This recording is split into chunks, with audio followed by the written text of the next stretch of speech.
Good evening, ladies and gentlemen. I welcome you all to this edition of Value Talks.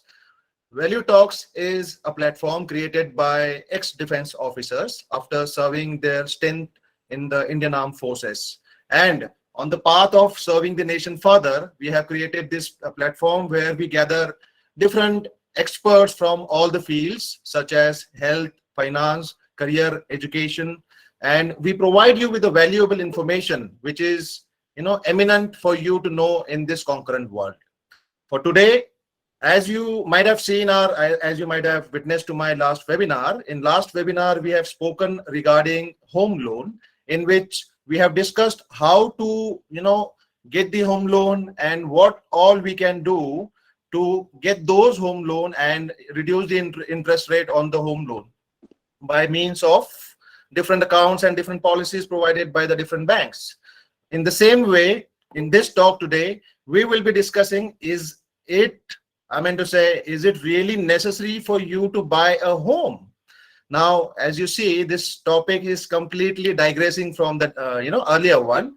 Over here, we are trying to give you different perspectives of buying a home or having a home loan for your properties. Now, as you see, nowadays the rates of the rent in the cities have reduced drastically. So is it advisable to really invest your money and really take the load of a loan or EMIs on you and buy your own home? So this is what we will discuss today on this webinar. To discuss this with us, we have with us Captain Vipul Chaudhary. After serving in army, now for last 15 years he is in the field of real estate and he is based out of Delhi NCR. So I welcome you, Captain Vipul Chaudhary, and I would like to get the insight. Is it really advisable to buy a house? In what sense, sir? In the sense of मैं तो घर बेचता हूँ तो मैं तो yes, having the cheaper rents in the cities now and taking the burden of EMIs and loans. So is it advisable? नहीं, अगर जो prevalent sentiment है वो देखें तो I mean, अगर मैं YouTube पर देखूं रेंट वर्सेस बाइंग, तो जो लोग ये बोलते हैं कि किराए पे घर लेना चाहिए, खरीदना नहीं चाहिए, उनको आई थिंक 10-12 मिलियन व्यूज हैं और आई थिंक 10 लाख लोग उसको देख रहे हैं जी। क्योंकि वो कहते हैं जी रेंटल यील्ड बहुत पुअर है, 1 करोड़ के घर को आप 15,000 रुपये महीना रेंट पे मिल जाता है या साल का 1.5 लाख रुपए 2 लाख रुपए रेंट पे मिल जाता है। कोविड से तो इकोनॉमी हिल गई है, फिर जहाँ घर लेते हैं वहाँ इंफ्रास्ट्रक्चर नहीं बनता है, रोड की कनेक्टिविटी नहीं है, बिल्डरों ने रेट बहुत ज्यादा बढ़ा रखे हैं, फिर ये भी सुनने में आता है जी इतने फ्लैट बने हुए आज नहीं कल ले लेंगे, कौन सा खत्म हो रहा है, सप्लाई है। और एक दूसरा भी आता है सर, आज अगर 80 लाख का लोन लेते हैं तो उस पर 20 साल में 60-65 लाख रुपए 65 लाख रुपए का तो इंटरेस्ट ही पे कर देते हैं जी। तो मैं क्यों किसी को इतना ब्याज पे करूं? तो अगर मैं इन आर्ग्यूमेंट्स को और इन लॉजिक्स को समझूं तो आप ठीक कह रहे हैं, घर लेना ही नहीं चाहिए। क्या करना है घर लेकर के? सबको किराए पे लोन और EMI, लेकिन विपुल सर अगर आप देखें तो इतना लोन और EMI लेने के बाद में जो ली हुई 4 दीवारें हैं उसमें आपको लगभग उससे आधा अमाउंट पे करना होता है आपके इंटीरियर्स के लिए, आपके डिफरेंट टैक्सेस के लिए, मेंटेनेंस के लिए। सो अगर कुल मिला के देखा जाए तो एक बार घर लेकर आप सारी उम्र के लिए बन जाते हो और सबसे बड़ी समस्या उसमें कि आपको उसी घर से बंधा रहना होता है। यहाँ के इस बनिस्बत अगर आप रेंटेड हाउस का देखें तो इसमें आपके पास में सुविधा है to change your property, to change your location, to change your cities. So isn't that more convenient? बंद जाते हैं, change city location. Okay, so why is it that everybody wants to buy house? नहीं मैंने तो कहा ही नहीं, मैं तो कह रहा हूँ जो जैसे आपने जैसे बताया उन सब बातों को, खासकर अब आपने 2 और एक आजी की मैं घर ले लूंगा तो बंद ही जाऊंगा, तो फिर लोकेशन और सिटी में कैसे चेंज करूंगा? और आप जो बता रहे हैं वो मतलब none of them is a logic which is not correct, but this is actually over simplification. एक ही चीज को इजी करके बता दिया जाता है और उसको मैथमेटिकली उतना दिखाया जाता है जितना मैथमेटिक्स दिखाना चाहिए। Whenever information is coming from someone, the information is presented in a way कि वो it is supposed to be generating a certain idea. तो मुझे ऐसा लगता है, ये मेरा मानना है कि home is still one of the best investments individual can make, और जितना जल्दी वो लेगा उतना ज्यादा उसको फायदा होगा, ऐसा मुझे लगता है. And I have my arguments and my reasons for that. So I mean, जी, हम जानना चाहेंगे उसको सर कि एग्जैक्टली आप क्या कहना चाहते हैं. I mean, how do you say that buying a home, I mean to say, you mean to say that get yourself committed in so early age of your career that you do not think about moving out and venture. okay, that is one. uh, वो एक आपने aspect बताया, उसको भी हम जरूर ही करेंगे. We are going to talk about it. And उससे पहले जो है वो मैं कुछ बड़ी बड़ी बात करता हूँ, things which usually are not taken into account when people are talking about home purchases या उस तरह की चीजें. देखिए, आज की तारीख में, as of today, Indian economy is a 3.5 trillion economy. जी. And this 3.5 trillion, going at the rate at which we have been growing for last 30 odd years, 7.7% के सालाना दर पर हम ग्रो करते हैं, तो 10 साल में ये $60 ट्रिलियन हो जाएगी, 20 साल में $14 ट्रिलियन हो जाएगी, और 30 साल में $28 ट्रिलियन हो जाएगी. These are the projections at the present rate growth. Now, whenever you are producing something in economy, ये क्लासिक इकोनॉमी का लेसन है, तो there are 4 things which are used in production. Capital, जिसको हम पैसा कह सकते हैं, लेबर, एंटरप्रेन्योर या managerial skill, and real estate. तो जैसे जैसे इकोनॉमी ग्रो होती है, इन चारों फैक्टर्स पर उनका क्या इम्पैक्ट है. लेबर एक्सपेंसिव होती जाती है, तनख्वाहें बढ़ती जाती है, इसीलिए डेवलप्ड कंट्रीज में तनख्वाह ज्यादा होती है as compare to under developed country. Entrepreneur भी लेबर ही सप्लाई कर रहा है, वो भी ज्यादा एक्सपेंसिव होता जाता है. कैपिटल सस्ता होता जाता है. This is the reason as to why loans and deposit rates are cheaper in developed countries. यहाँ तक कि सुना है जापान में तो बैंक में पैसे रखने के पैसे देने पड़ते हैं, because someone is providing your service, that वो आपके पैसे को सेफ गार्ड करके रख रहा है, because there so much of capital. और लैंड जो है वो एक लिमिटेड रिसोर्स है. सो जैसे जैसे इकोनॉमी बढ़ेगी, लैंड एक्सपेंसिव होती जाएगी, रियल एस्टेट महंगा होता जाएगा.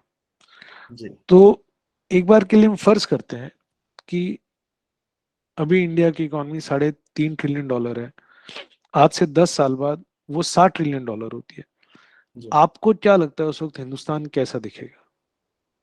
जी, बिल्कुल फॉरेन जैसा. हाँ, I mean, but उसको डिफाइन कैसे करेंगे? Yes, it will be having an infrastructure and it will be having. तो अभी हमारे पास कितने इंटरनेशनल एयरपोर्ट्स हैं? अभी हमारे पास इंटरनेशनल एयरपोर्ट्स की गिनती में तो सारे मेट्रोस आ जाएंगे. Yes, tier 1 and tier 2 cities. नहीं, इंटरनेशनल एयरपोर्ट बहुत कम है हमारे पास. वी हैव दिल्ली, बॉम्बे, बैंगलोर, चेन्नई, हैदराबाद, कुछ 8-10, जबकि 150 करोड़ लोगों का मुल्क है हमारा. जी.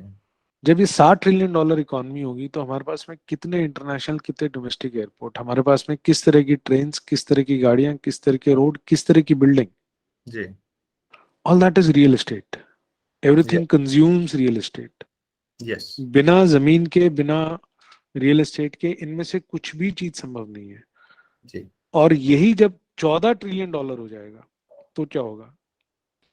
मुझे आश्चर्य नहीं होगा आज से 20 साल बाद हिंदुस्तान में 200 माले का, 200 फ्लोर्स का रेजिडेंशियल बिल्डिंग्स भी बनेंगी. पॉसिबल. यस. अभी क्योंकि दिखा नहीं है, इसलिए लगता नहीं. इंसिडेंटली एनसीआर में एक बिल्डर ने स्टार्ट किया था, ये बात और है कि वो मैनेज नहीं कर पाया, बट 100 माले की और 80 माले की बिल्डिंग गुड़गांव में बन रही है, और बॉम्बे में 80 माले की बिल्डिंग बहुत नॉर्मल है. जी. तो अगर अगले 10 साल में 200 माले की बिल्डिंग बनेगी, and it will become common, अगले 20 साल में it will become common, normal housing buildings की हाइट जो है वो दो, बिकॉज आपको टेक्नोलॉजी उस तरह की मिलने लग जाएगी, एलिवेटर्स उस स्पीड के आ जाएंगे। और और जिस दिन 28 ट्रिलियन डॉलर होगा, probably Bikaner to Barmer airport से लोग ट्रैवल, फ्लाइट से ट्रैवल करेंगे आधा घंटे, लाइक यूएस। बिकॉज जी अगर वो नहीं होगा तो कैसे होगा? जी। सो अगर इस एक्सपोनेंशियल ग्रोथ चार्ट को जो ये आपने मेरा मेंशन एक्सपोनेंशियल किया है, ग्रोथ नहीं है सर, ये मेरा जो आपने ये हमारी इकॉनमी ग्रो कर रही है जी ना, यस इसका मैं आपको भी और इम्पैक्ट आगे बताता हूँ। जी अब दूसरी तरफ देखें कि इस इकॉनमी में हमारे को हमारे ये बड़ी बात मैं इसलिए कर रहा हूँ so that we understand the perspective, the bigger entire picture yes landscape. Total economy में एग्रीकल्चर 14% कंट्रीब्यूट करता है। जी in terms of, let's say economy 100 रुपए कमाती है, तो 14 रुपए एग्रीकल्चर कमाता है, 27 रुपए इंडस्ट्री कमाती है, और 59 रुपीज जो है वो सर्विसेज कमाती है। जी लेकिन लेकिन जब लेबर फोर्स का इन्वॉल्वमेंट करते हैं, तो ये 14 रुपए कमाने के लिए, अगर हमारी 150 करोड़ की पॉपुलेशन है, तो 80 करोड़ पॉपुलेशन 14 रुपए कमाती है। जी 53% of a labour is involve in producing 14% of the agriculture. जी तो एग्रीकल्चर में 53% लेबर है, 14% वो कमाते हैं। जी 80 करोड़ लोग एग्रीकल्चर में हैं। इंडस्ट्री में 17 करोड़ लोग हैं, जबकि वो 27% कमाता है, which is only 11% of the total work force. जी एंड सर्विसेज में, services, real estate, government services, corporates etcetera, आप और मैं सर्विसेज प्रोवाइड करते हैं, जी वो 59% ऑफ द जीडीपी को कंट्रीब्यूट करता है। And it consumes 36% of the labour force. जी अब जैसे जैसे इकोनॉमी बढ़ेगी तो होगा क्या, और ये मेरा डेटा या मेरा फिगर नहीं है, ये वर्ल्ड वाइड आप किसी भी डेवलप्ड इकोनॉमी को, डेवलपिंग इकोनॉमी को देखिए, एग्रीकल्चर का एक तो शेयर श्रिंक होता जाएगा। इसका जी मतलब ये नहीं कि एग्रीकल्चर कम हो जाएगा, बट 7 ट्रिलियन डॉलर इकोनॉमी में एग्रीकल्चर डबल के रेट से नहीं बढ़ेगा। जी तो आज उसका 14% शेयर है, फिर 5% शेयर रह जाएगा। यूएस में incidentally agriculture is only 0.9% of the entire GDP. जी तो इंडियन इकोनॉमी में भी एग्रीकल्चर का शेयर कम होता जाएगा, जो हिस्टोरिकली कम हुआ है। 1970 के अंदर इंडियन इकोनॉमी में 43% of the total economy was agriculture production. Now जी इट इज 14%। अगले 20 साल में, 30 साल में इट विल कम टू 5%, 4%। और जो वर्कफोर्स है उसका माइग्रेशन होगा, जो 53% वर्कफोर्स है ये घट के 10% रह जाएगी, जो जी एग्रीकल्चर में रहेगी। सो शहरों की तरफ 40 से 50 करोड़ ये वाले लोग शहरों की तरफ पलायन करेंगे नौकरी और काम की तलाश में। प्लस लगभग हर साल 2 करोड़ हमारा नेट इंक्रीज है पॉपुलेशन में। मतलब नंबर ऑफ डेथ्स को हटाने के बाद जो बचते हैं, हमारा नेट पॉपुलेशन का 2 करोड़ का इंक्रीज है। तो जी अगले 30 साल में अर्बन सेंटर्स में लगभग 30 से 40 करोड़ हमारी जनसंख्या बढ़ जाएगी। जी तो जो शहर हैं, शहरों के अंदर शहरीकरण अगर हम बात करते हैं, हिंदुस्तान का अगले 30-40 साल बहुत अच्छे रेट पर, बहुत बढ़िया दर पर शहरीकरण होने वाला है। और शहरों को लगभग 60 से 70 करोड़, 80 करोड़, 80 करोड़ तक की जनसंख्या के लिए अकोमोडेट कर अकोमोडेट करना है। तो हमारे यहाँ पर at least 30 crore houses are required for the over a period of next 30 years। But but हमारे पास में सप्लाई जो है आज की तारीख में, वो हर साल 18 से 19 लाख घरों की है। और ये शॉर्टेज तो बढ़ती जा रही है ना, मतलब आज 18 लाख घर जुड़ रहे हैं, तो आज का शॉर्टफॉल अगले साल। So that means demand is approximately 3 to 4 times of the actual, I mean supply से 3 से 4 गुना ज्यादा है। जी। क्या इसके लिए हम कोविड को भी जिम्मेदार ठहरा सकते हैं? क्योंकि कोविड के कोविड टाइम कोविड इज मैंने गॉन देखा, एंड जो मेरी स्टडी बताती है, कोविड के टाइम पे रियल एस्टेट की सेल बढ़ी है due to the reduced cost और so called perceived reduced cost. So वो कैन ठीक है बी सर, वो तो डिमांड ओवरऑल बढ़ती रहेगी। कोविड जब आया तो ऐसा लगा कि दुनिया तबाह हो जाएगी, ऐसा हुआ नहीं है। जी दुनिया तबाह तो नहीं हुई है ना। जी तो Covid is one part of the entire this thing. इसके अलावा सर तो मुझे ऐसा लगता है कि हाउसिंग की डिमांड अभी बहुत हैवी डिमांड जो है वो क्रिएट हो। इंडियन इकोनॉमी में रहने वाली है, और इसको हम डिनाई नहीं कर सकते हैं। और इंडिया में अगर इंफ्रास्ट्रक्चर, अगर इकोनॉमी ग्रो करेगी, तो it cannot be without real estate. ऐसा हो ही नहीं सकता कि आपका शेयर मार्केट बढ़ेगा और रियल एस्टेट नहीं बढ़ेगा। Understood, agree. सो अगर ऐसा है तो फिर ये कहना कि रेंट जो है वो दे करके घर में रह लें, तो ये तो कोई ऐसा नहीं है ना, रेंट दे के घर में कैसे रह लेंगे। जी, अंडरस्टूड अंडरस्टूड। आप क्या करते हैं ना, जो ये लोग जो, पहले तो मैं ये पूछता हूँ, ये कहता कौन है कि रेंट दे करके घर में रह लें? जी, जो मेरी तरह है, जो अपने ठिकाने बदलते रहते हैं, जो लायबिलिटी और ईएमआई का बोझ नहीं झेलना चाहते। ओके, एक एक यहाँ पर एक एक मिनट रुकते हैं सर। आपने बात कही, आप जो ठिकाने बदलते रहते हैं, ठिकाना बदलना आप किस लिए बदलते हैं? रोजगार के लिए बदलते हैं? जी बिल्कुल। अदरवाइज तो नहीं बदलते होंगे। कौन जी अपना घर शहर छोड़ के जाता है? जी तो ऑब्वियस। उसका तो मैंने आपको भी जवाब दिया कि जैसे जैसे शहरीकरण है, लोग छोटे शहरों से आकर के बड़े शहरों में बसते हैं। हर कोई तो बड़े शहर में नहीं पैदा हुआ होता। जी जी आप भी कितना ठिकाना बदल लेंगे? और वो कमिटमेंट, जब भी कोई बड़ी चीजें, कमिटमेंट्स आपने किए हैं, आपने शादी भी करी होगी एक एज पर आकर के, वो भी तो एक कमिटमेंट है। जी आपने अपने करियर को भी एक कमिटमेंट किया, आपने फौज में भी एक 10 15 5 साल नौकरी करी, जी आगे भी अब आप जो, तो वो कमिटमेंट को ये कहना, अगर आपने आज मान लीजिए बैंगलोर में घर ले लिया और आप 5 साल बाद अपनी तरक्की के लिए बॉम्बे चले जाते हैं, तो बैंगलोर वाला घर कोई भाग थोड़ी जाएगा जी उसको। आप बॉम्बे में किराए पर रहे, यहाँ से किराए ले लीजिए। ऐसा जी। तो है नहीं कि जिस घर में आप रह सकते हैं उसमें आप ही के बराबर के स्टेटस का कोई दूसरा आदमी नहीं रह सकता है।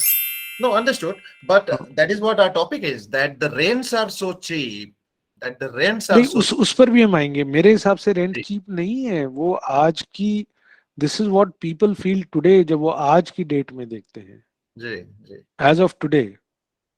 हम रियल एस्टेट को बहुत से लोग समझते नहीं है, और ये जो रेंट्स आर चीप और ये ना खरीदे, मेरे हिसाब से ये मेजरली मैंने देखा है, दो कैटेगरी के लोग कहते हैं ये बात।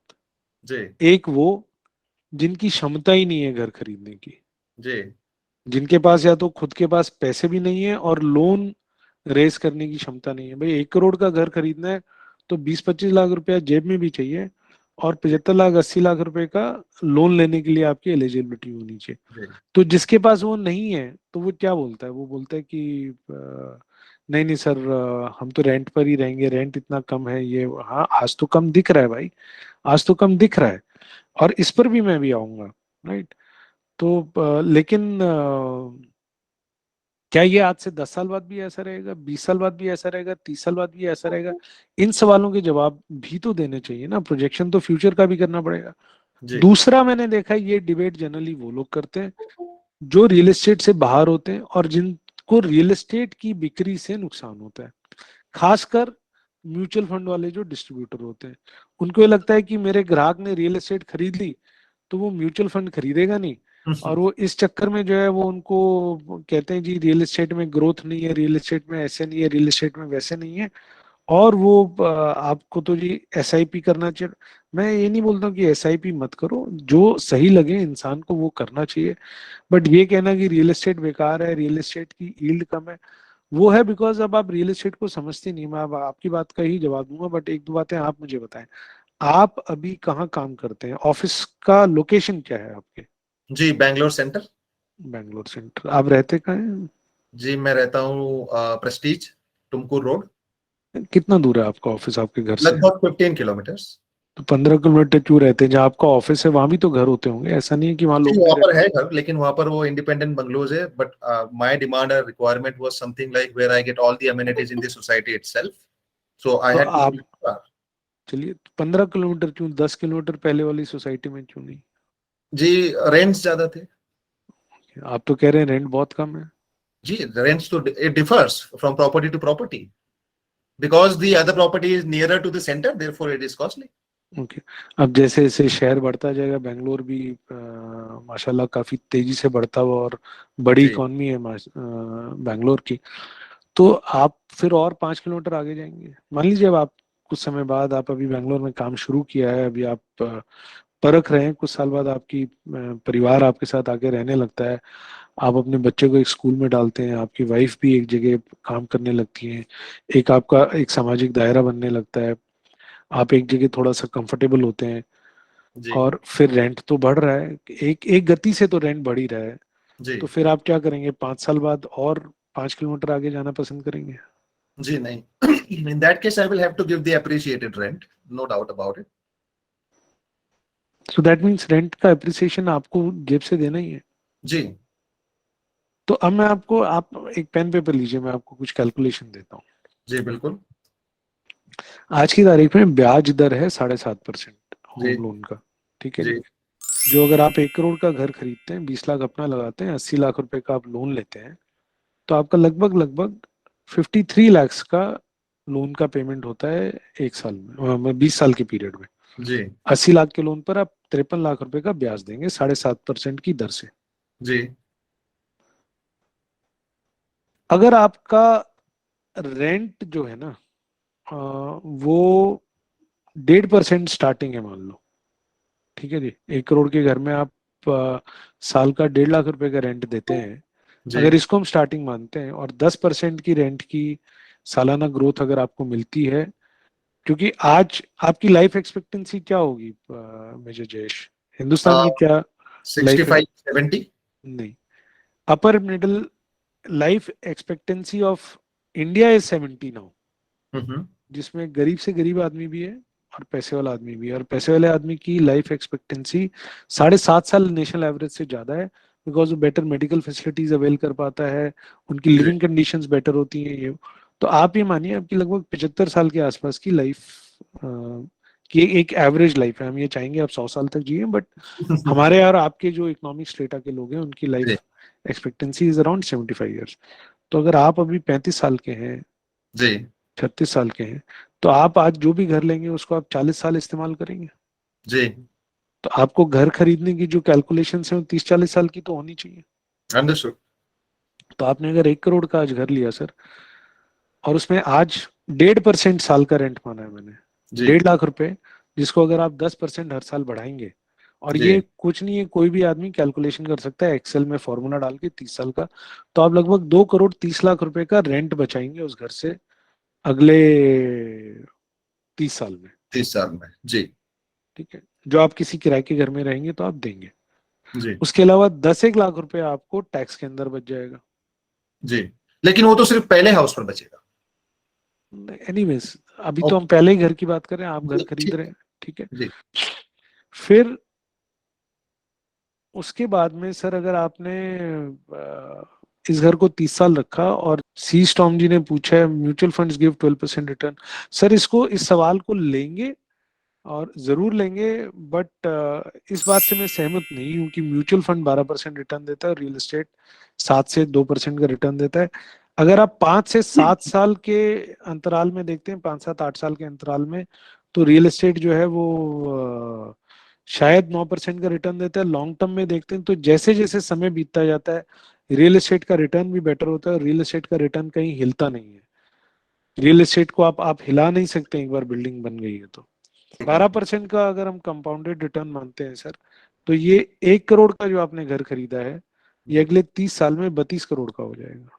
लेकिन इसी के साथ में अगर आप देखें तो समय के साथ उस बिल्डिंग की एज उसकी बिल्डिंग सर लगभग लगभग 60 साल के लिए बनाई जाती है जी minimum, but 60 still it will years. Get older day by day. हाँ, तो उसके ऊपर भी आएंगे सर, वो भी आप अपना पॉइंट लिखते जाएं, मतलब जी आप कह रहे हैं बिल्डिंग की एज हो जाएगी, मान लिया जी बिल्डिंग की एज हो जाएगी, पर 30 साल में घर 32 करोड़ का होगा।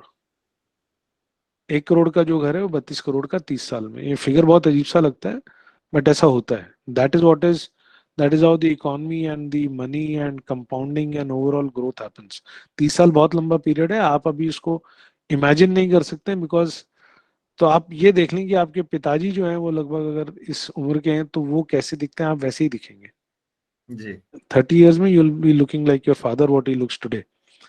सो 32 करोड़ का एक घर होगा, जिसमें से आपने अगर 80 लाख अपने और 60 लाख बैंक के भी वापस कर दिए, और आपने 2 करोड़ रुपया रेंट भी बचाया, 2-2.5 करोड़ रुपया, तो भी आपको लगभग 28-29 करोड़ के कैपिटल, एक्यूमुलेटेड कैपिटल पे आप बैठे होंगे।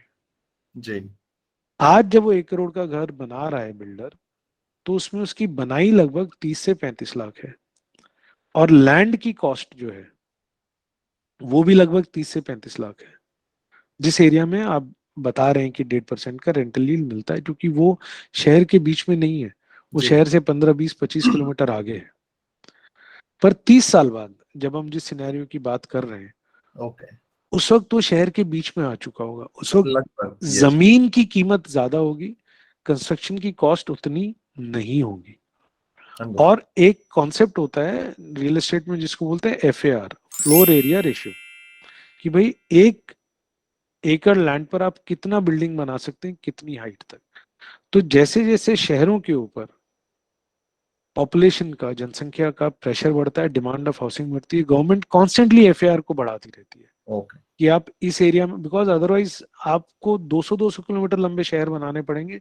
जो भी होगा, इंफ्रास्ट्रक्चर जब सपोर्ट करने लगेगा, उस तरह की रोड, उस तरह की गाड़ियां, उस तरह के ट्रेन्स, उस तरह का कम्यूटिंग सिस्टम आएगा, तो वो भी होगा। देर आर जी going to be mega mega mega cities. But मैं यहाँ पे आज, जब वो FAR बढ़ती है तो पुरानी बिल्डिंग को गिरा करके नई बिल्डिंग बना ली जाती है, because cost of construction is only 15% of the actual cost. जी सो आप जो बात बता रहे हैं कि बिल्डिंग पुरानी हो जाएगी, तो जैसे आज आप बॉम्बे में जाते हैं, बॉम्बे में जो पुरानी बिल्डिंग्स हैं उनको, पूरी बिल्डिंग्स को गिराया जाता है, उन सारे रेसिडेंट्स को नए और बड़े घर दिए जाते हैं, और बिल्डर फिर भी उसके अंदर से बची हुई FAR पर कंस्ट्रक्शन करके उस प्रोजेक्ट को वायबल कर देता है। जी।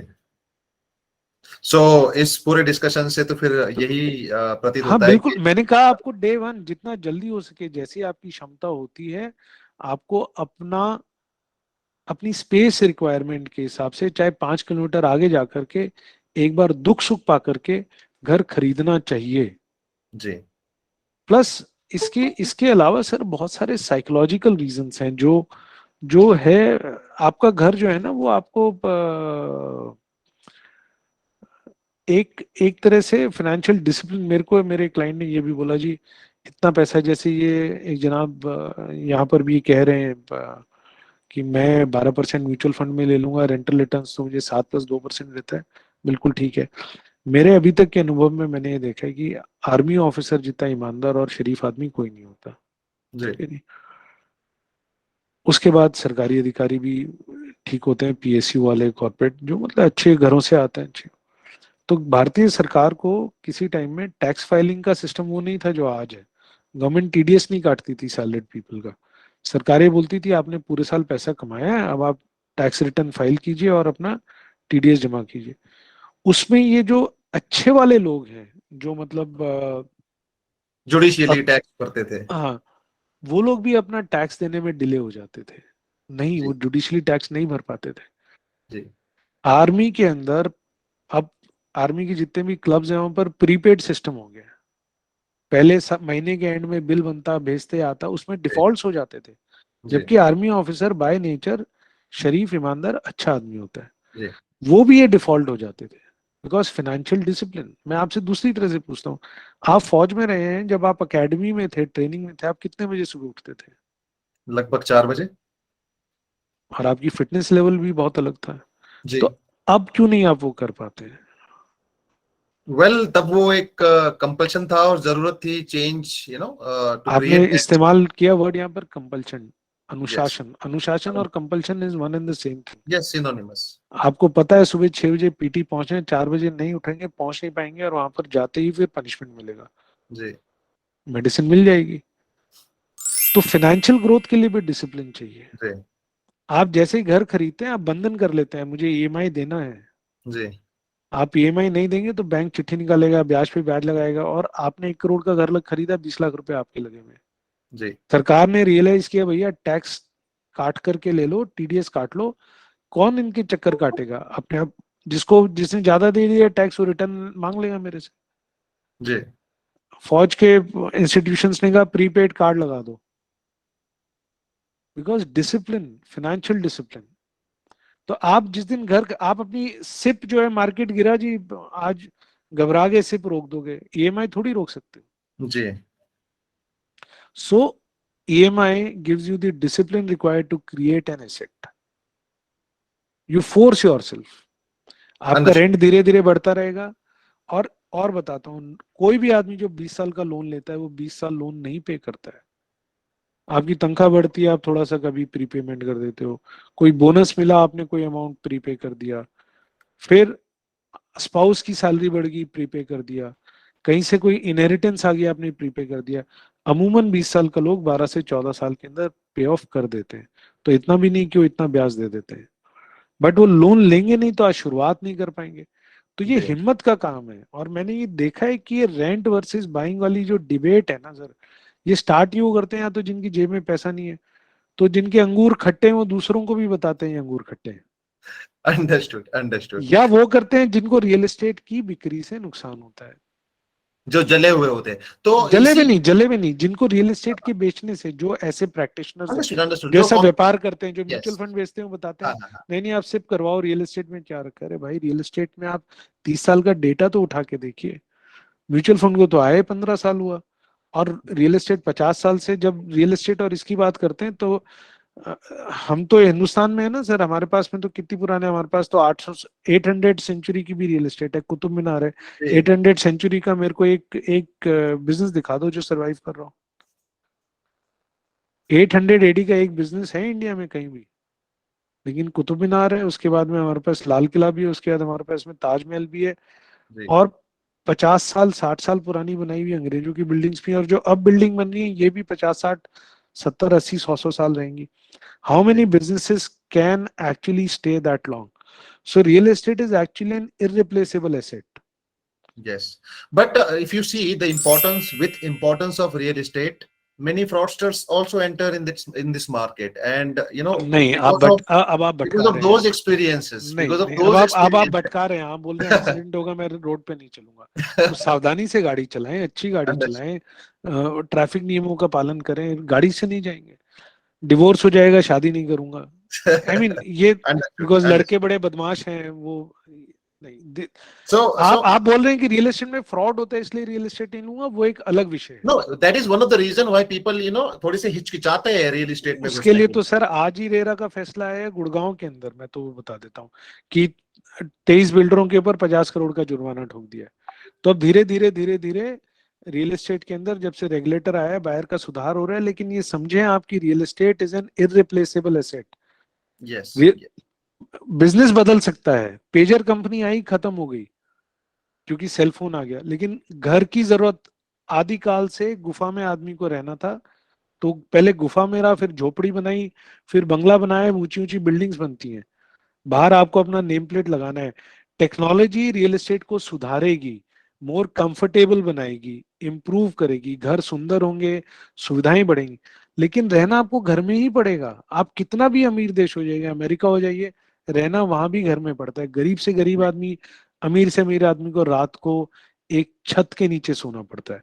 तो ये ऐसा इरिप्लेसेबल एसेट है जिसके अंदर अगर आप आज घुसते हैं और लंबे समय तक रहते हैं तो आप निश्चित तौर पर फायदा करेंगे ही करेंगे। जिनमें सब्र नहीं है, जो ये सोचते हैं कि मैं 3 साल में पैसे कमा के बाहर हो जाऊं, उन्हें रियल एस्टेट में बिल्कुल नहीं आना चाहिए, वो नुकसान खाएंगे।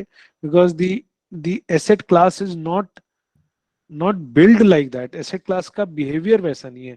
ये है ही 20 30 40 50 साल का एसेट बनाने का। आप देखिए, आप अपना घर लीजिए, आप अपना सेटिस्फेक्शन बनाएं, अपने आप को एंकर कीजिए, and you will have a very financially, psychologically, socially rewarding experience, जिसमें शुरू के 4 5 7 साल आपको ठीक ठाक सी परेशानी होगी। जी, it is like going to a gym. आप हैवी वेट्स उठाएंगे, शुरू में आपके कंधे कुंधे हाथ पैर सब दुखेंगे, लेकिन जब मसल आएगी तो उस, और बाकी ठीक है जी, आपको एसआईपी करना है, वॉक करना है, करो 5 किलोमीटर वॉक, उससे understood, पेट understood. कम नहीं होता, मन खुश होता रहता है, जी. So the तकलीफ next नहीं है ना question उसमें। comes in my mind. The हाँ next question comes in my mind. If I decide ever to, let's say, buy the house, so how हाँ। do I go about it? How do I identify the prospects which will be beneficial for me? Like, ये तो बहुत लंबा question है जी, but इसका सीधी सी बात है, जो भी आपका आज बजट है, अब जी, जैसे मतलब मुझे बोलते हैं जी, लोग बोलते हैं रियल एस्टेट में प्राइस बड़े महंगे हैं। किस हिसाब से महंगा है? बिल्डर प्राइस नहीं डिटरमाइन करता, is the builder deciding the price? आपको ऐसा लगता है जयेश की बिल्डर प्राइस डिसाइड करता है? जी, it's a demand. Not just demand, builder क्या कर रहा है? बिल्डर जमीन खरीद रहा है, तो उसके लिए वो भी एक कॉस्ट है। जी जमीन बना नहीं रहा है, मार्केट से खरीद रहा है। उसमें जो मटेरियल लगेगा वो लगा रहा है, लेबर लगा रहा है, और अपना एक मार्कअप रख रहा है कि भाई उसको अगर 100 रुपए की कॉस्ट पड़ती है या 85 रुपए की कॉस्ट पड़ती है, तो 100 रुपए में बेच रहा है। जी बिल्डर 50 रुपए नहीं कमा रहा है। अगर 50 रुपए कमा रहा हो तो हर आदमी बिल्डर बनने की कोशिश करेगा। It is such hyper competitive. कितने बिल्डर बैंगलोर में? 50 तो होंगे। जी। हर आदमी को सामान बेचना है। 50% का मार्जिन होगा तो हर आदमी, 50 नहीं, 300, 3,000 ऑब्वियसली। बिल्डर हो जाएगा। यस, तो ऑब्वियसली। सो इंडस्ट्री मार्जिन 12 से 15% है। इसका मतलब एक्चुअल में बिल्डर्स की इकोनॉमी बहुत पुअर है, सामान बिकता नहीं है, तो 12-15% भी कम पर आ जाते हैं। जी, सो बिल्डर महंगा नहीं बेच रहा है, चीजों की कीमत ही ज्यादा है। Understood. Land is expensive, building material is expensive, इसीलिए तो उनका एमोर्टाइजेशन इतना लंबा है। क्यों एक घर 60 साल चलता है? क्योंकि अगर घर की 60-70 साल की लाइफ नहीं होगी, तो जो उसमें कीमत लगी है उसको रिकवर कैसे करेंगे? अगर 10 साल में बना हुआ घर गिर गया या जर्जर हो गया, रहने लायक नहीं रहा, तो उसमें इतना लाखों रुपया लगाने की क्या जरूरत But are you really sure the kind of construction, the standard of construction in our country is at par है? where sir, we can are sustain? Country में कंस्ट्रक्शन कैसे होता है? आर कंट्री में भी कंस्ट्रक्शन बिल्डिंग कोड के हिसाब से होता है। जी, there are minimum standards which need to be adhere to. Seismic zones की प्रोविजनिंग होती है, इंजीनियरिंग स्टैंडर्ड्स को मेंटेन किया जाता है, आरसीसीएम आई 1 कंस्ट्रक्शन होता है। हमारी कंट्री में पिछले 50 साल में आपने कितनी बार सुना है कि बिल्डिंग बनी और धराशायी होकर के गिर गई? How many hmm, such incidents? लाखों, करोड़ों बिल्डिंग्स हैं, एक दो गिरती है, वो भी कच्ची कॉलोनियों की गिर जाती है, जहां पर कंट्रोल नहीं था, जहां पर जी। गवर्नमेंट का कंट्रोल नहीं Unplanned. था, लाइसेंसेस नहीं थे, और उसको हम बोलते हैं कि बिल्डिंग गिर गई। कितनी बिल्डिंग बैंगलोर में प्रेस्टीज की गिरी है, या शोभा की गिरी है, या गुड़गांव में डीएलएफ की गिरी है, या नोएडा में किसी और अच्छे नामी बिल्डर की गिरी है, या बॉम्बे में जो है वो पूर्वांकरा की या कल्पतरु की गिरी है? नहीं। No. Yes. बिल्डर अलग तरह की बदमाशी कर देता है कि 12 फ्लोर बना दे, 14 बना दिए। गिरी कितने लोगों की है? Understood. Understood. सो ये So, वो वाले डर हैं जो मन में बिठाए गए okay, हैं, जो एग्जिस्ट नहीं करते हैं। Real okay. एस्टेट एक ऐसी एसेट क्लास है, इट इज लाइक एंटरिंग फौज। आपने अगर फौज में परमानेंट नौकरी पकड़ ली, आपने कमीशन ले लिया।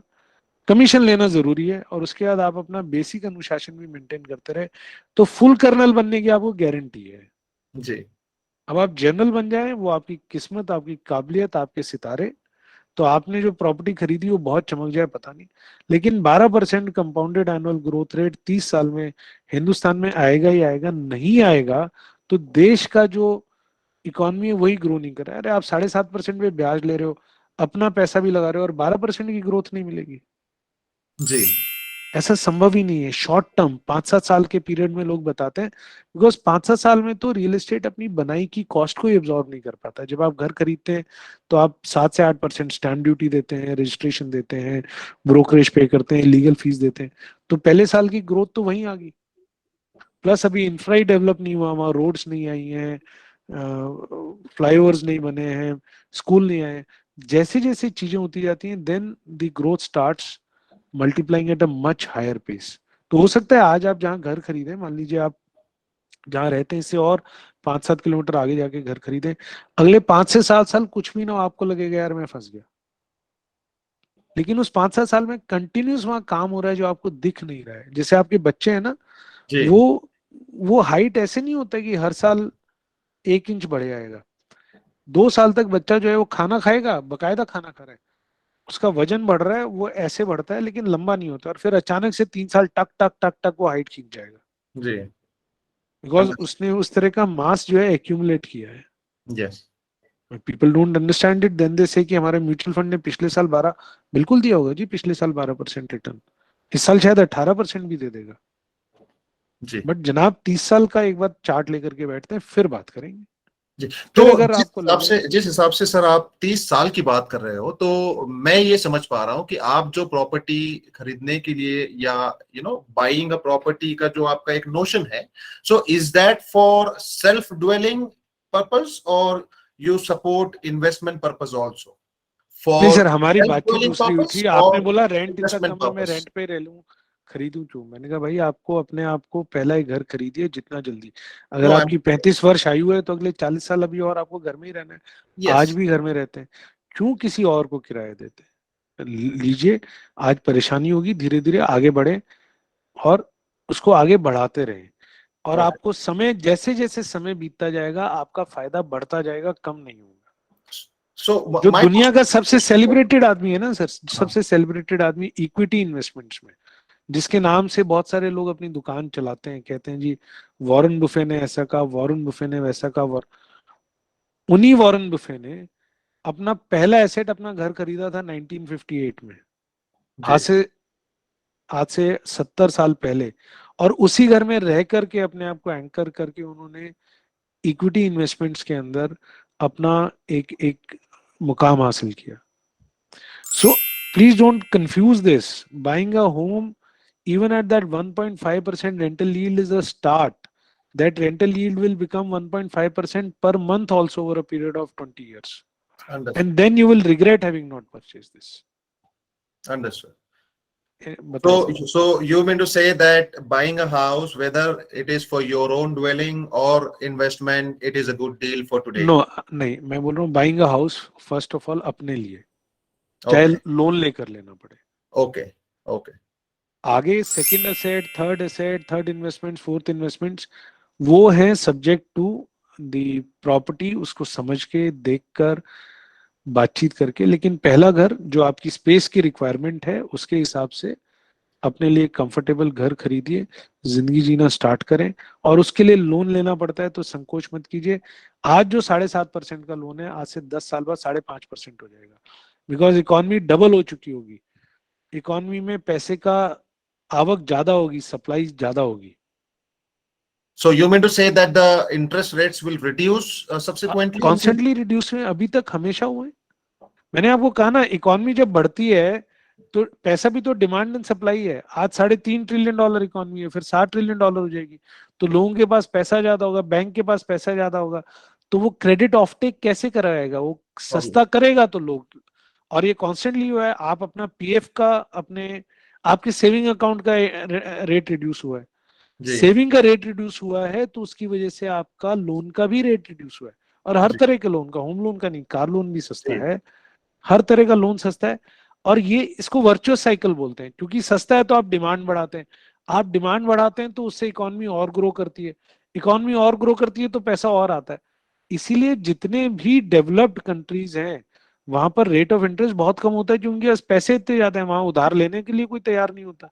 जी, सो जैसे जैसे समय बढ़ेगा, तभी मैंने बोला ना, 20 साल का लोन लेंगे, अमूमन लोग उसको 12 से 14 साल में पे कर देते हैं। एक तो 2-3% की रेट ऑफ इंटरेस्ट की बचत हो जाती है, जी, क्योंकि रेट ऑफ इंटरेस्ट कॉन्स्टेंटली कम होगा। और ऐसा नहीं कि 10 साल बाद अचानक से 2% कम होगा, वो कुछ ना कुछ हर 2-3 साल में फर्क आता जाएगा। इकोनॉमी जैसे जैसे ग्रो करेगी, बैंक के पास पैसा आ गया तो उसने रेट ऑफ इंटरेस्ट घटाया, आपका भी रेट ऑफ इंटरेस्ट घटा तो आपका ईएमआई का टेन्योर कम हो गया, फिर आपने कुछ पेमेंट, प्री पेमेंट कर दिया, आप पे इंटरेस्ट का बोझ कम हो गया। तो आप मुझसे अगर एक्चुअल में प्रोफेशनल एडवाइस लेंगे तो मैं कहूंगा सर 30 साल का लोन लो, ताकि आज आपकी ईएमआई का बर्डन कम हो, आप एक अच्छा कंफर्टेबल अपने लिए घर ले पाओ। घबराओ मत 30 साल के लोन से कि ओह मैंने तो 30 साल का लोन ले लिया। अरे 30 साल बहुत लंबा पीरियड है। आपकी खुद की सैलरी अगले 30 साल में 20 गुना बढ़ चुकी होगी। जी, और 30 साल का लोन लो, अच्छा कंफर्टेबल घर लो, और उसके बाद चीजों को होने दो, वो अपने आप they will take care of themselves. जी। अंडरस्टूड।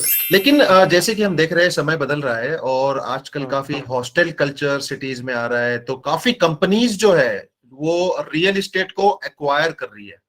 तो इससे दुगना असर दिख रहा है। एक तो जो रेट्स है उसके हाँ। अप्रिशिएट्स होने के चांसेस है। तो क्या आपके हिसाब से ये सही समय है जिसमें कि हमने कहाँ, रियल? जो वो एक्वायर कर रही है हॉस्टल के लिए, वो तो इसलिए बिकॉज यूथ जो है वो मूव कर रहा है।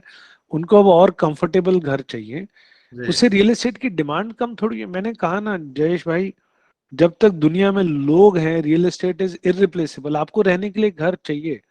आज से 50,000 साल पहले जब हिंदुस्तान तो खैर था ही नहीं, तब जब दुनिया शुरू हुई तो गुफा में रहते थे और जी जी बाहर वो पत्थर से कार्विंग करते थे कि ये इस आदि मानव जिसका नाम नहीं है उसका घर है। जी। आज उसके बाद में छोटे घरों में रहने लगे और आज मल्टी स्टोरी बिल्डिंग्स हैं। और तो house is an irreplaceable asset, her stage पर चाहिए। अंडरस्टूड बूढ़े को चाहिए, जवान को चाहिए। अंडरस्टूड अंडरस्टूड मैं अंडरस्टूड। कहता रहा हूँ, मेरे से एक महानुभाव वो वीडियो में देख रहा था, वो कह रहे हैं कि देखिए, वैसे आप पैसा इधर देते हैं वो ईएमआई में लगा के, ईएमआई में ना देके एसआईपी करके उतना पैसा कमा के 20 साल बाद घर खरीद सकते हैं। तो मेरे को ये नहीं समझ आया यार, 20 साल बाद खरीदने तो अभी क्यों ना खरीद लूं फिर मैं। जी, और 20 साल बाद घर की कॉस्ट भी कुछ नहीं, वो उनके हिसाब से वो जो म्यूचुअल फंड में लगाएंगे उतना अंडरस्टूड। पैसा उतना ग्रो कर जाएगा कि वो 20 साल बाद भी, पर खरीदना तो घर ही है ना तब भी। जी जी जी, अंडरस्टूड मतलब understood it is like this कि मैं 20 साल शादी नहीं करूंगा, पर मैं 20 साल बाद शादी कर रहे हैं। भाई आज ही कर लो, करना है तो। Understood understood. उसको डिले करने से आपका क्या फायदा हो रहा है? You are trying to prove a technical point. जी जी। सर, यहाँ पर चंद एक सवाल है जो चैट बॉक्स में आ रहे हैं। मैं अपने दर्शकों को बता दूं, आपके जो भी सवाल है आप नोट करके रखें।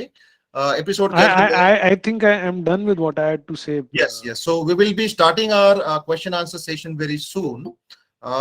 Rahul, you have said that how can I contact you? For this, in the chat box, we have posted our, Telegram and WhatsApp numbers. You can get connected to our Telegram group, and we will connect you to our expert. We also do share our bonding with Vastra. Vastra is an NGO who takes care of neonatal mortality. It is founded by Lieutenant Colonel Parminder Kaur. She is ex-Army Medical Corps officer and presently serving as AGIF, in AGIF as Joint Director Disability. She has outreached almost 23,000 women, mothers of various corners of the country, and she has established this NGO to help the noble cause. So we request you from Value Talks platform that do get associated with this NGO and do share whatever you can from donation from starting from 500 rupees to whatever. It will be eligible for tax deduction under 80G. So now we start our question and answer session. So if anyone has got any question, they can raise your hands. Just Manisha Godboliji have written a question in chat box. I have a flat, housing loan fully repaid. Earlier to this, I had taken a housing loan jointly with my sister. हाँ That ma'am, आप ले सकते हैं अगर आपकी eligibility है as per bank. Loan can be taken for house renovation, and house renovation loan is also eligible under section 24 of income tax act for tax savings. I hope that satisfies Manisha ji's question. Yes, she said thank you. Thank you, Manisha ji. Any other question? Ladies and gentlemen, and our all viewers who will be joining us subsequently on our YouTube channel, where we will be uploading this webinar.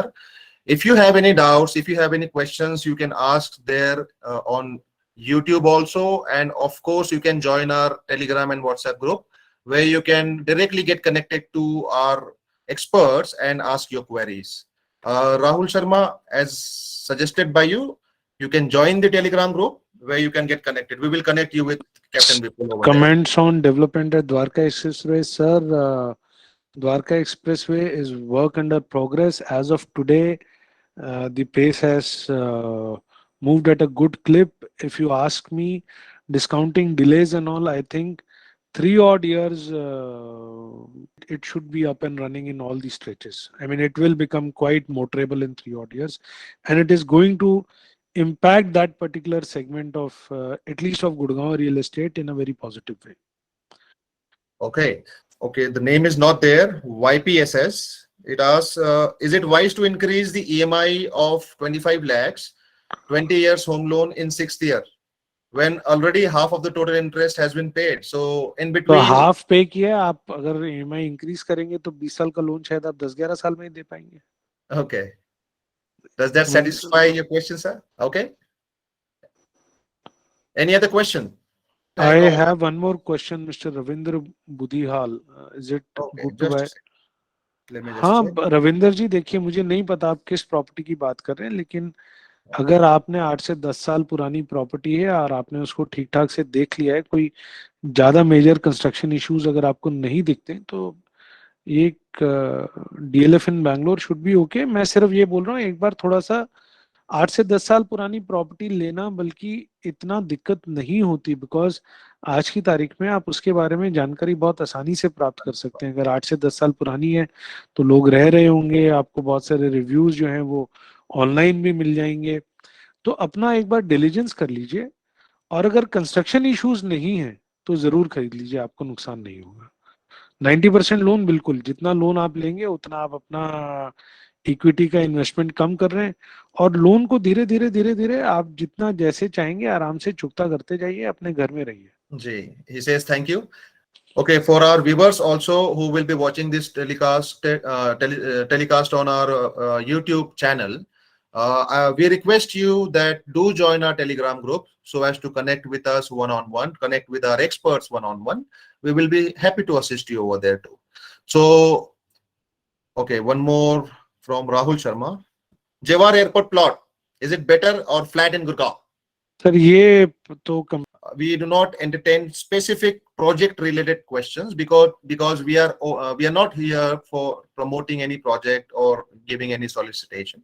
It is advisory platform. So you may join our Telegram group and we will connect you to our expert one-to-one where you can clarify your doubt.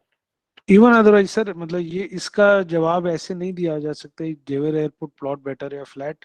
ये compare करना पड़ेगा। अगर आप दो चीजें बताएंगे Yes. कि जेवर एयरपोर्ट के पास में ये वाला प्लॉट अवेलेबल है इस पर्टिकुलर बिल्डर या अथॉरिटी का, और उसके कंपैरिजन में आप ये फ्लैट देख रहे हैं, कंपेयर करके ही इसमें कुछ सलाह दी जा सकती है कि इनमें से आपको किसमें ज्यादा फायदा हो सकता है। It's a matter of research also. Yes.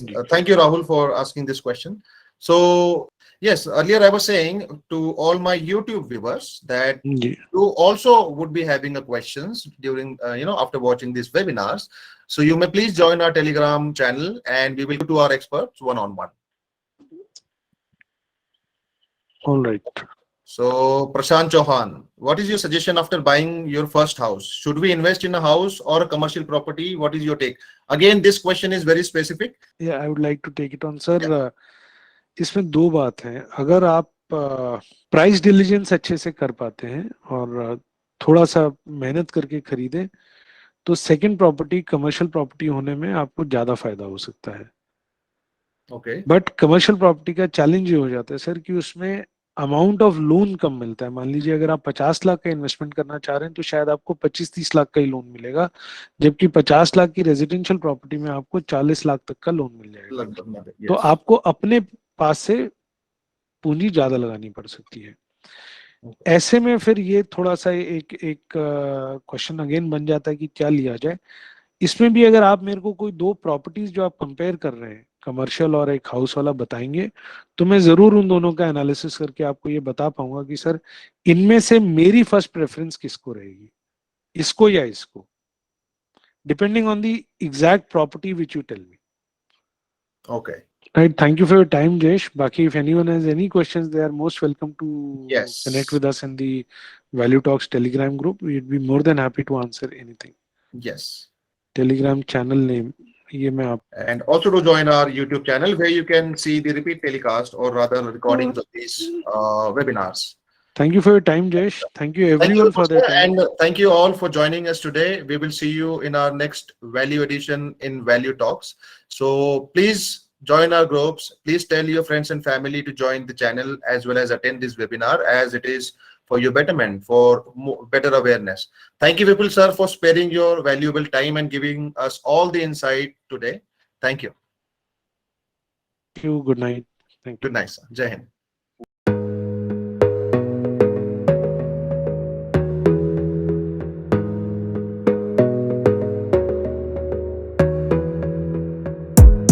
Gotta focus on yourself, on your faith, on your dreams, on